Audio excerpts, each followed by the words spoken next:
So the Dead Sea Scrolls are a collection of the fragments of about 900 different manuscripts that were discovered in caves along the shore surrounding the Dead Sea on the western side of the Dead Sea in 1947 and the years after. Most of these texts date from the 1st century BCE, some a little earlier, some a little later. The vast majority of these 900 works are actually in Hebrew, and so they're some of our earliest Hebrew manuscripts or texts. There are some of them which are in Aramaic, and an even smaller percentage of them are in Greek, and an even smaller percentage of them, there's a few texts in Latin from later periods as well. Now, about 25 to 30% of these texts are parts of manuscripts of works which eventually become part of what we would call a Bible today, a modern Bible, regardless of how you order the books. So works like Genesis or Exodus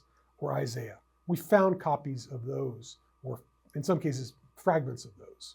And those texts are super important for scholars to understanding the history of the biblical texts. The late, great Dead Sea Scrolls scholar Frank Moore Cross once said that the Dead Sea Scrolls were important because they allowed us to peer behind the veil of the textual history of the Bible. And so when we look through the Dead Sea Scrolls, we can understand and solve questions and problems which had been facing scholarship for well over 150 years by the time the scrolls were discovered. I'll give you one example. The book of Jeremiah, as we have it, appears in two different versions. So if you look at the Hebrew Bible, we have one version. The other version appears in a older Greek translation of the Bible, known as the Septuagint. The version in the Septuagint is different than the version in the Hebrew Bible.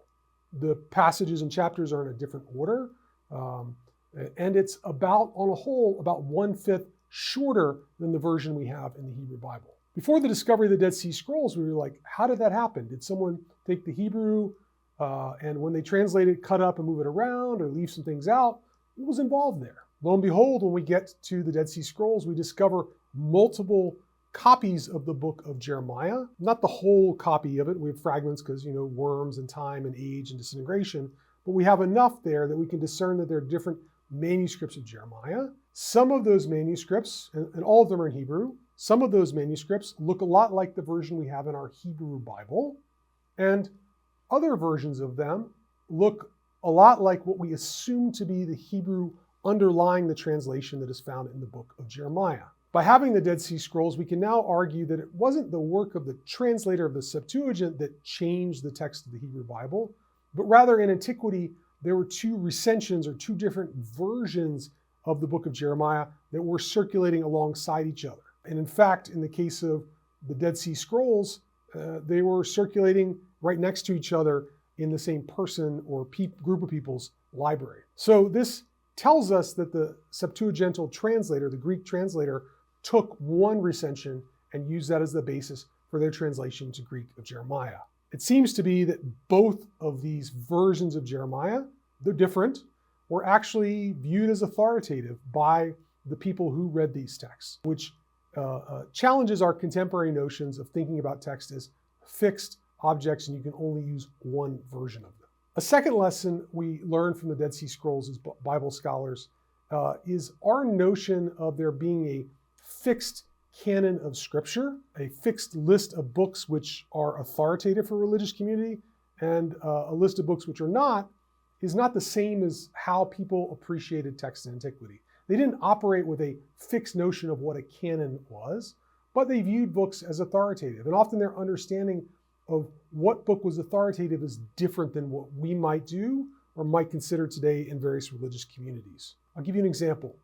The book of Jubilees is a book that retells the story of Genesis and Exodus, the narrative portions of those two works from the Torah, and it is not in any Western Bibles. It is in the Bible of the Abyssinian Orthodox Church in Ethiopia, and they still read it as scripture. But most people in the West have never encountered the book of Jubilees. If you go to Qumran and you look at the Dead Sea Scrolls that were collected, we have between 15 and 16, fragments of between 15 and 16 different copies of the book of Jubilees. When you're thinking about the total number of books that eventually become part of our Bible, That's a pretty significant number.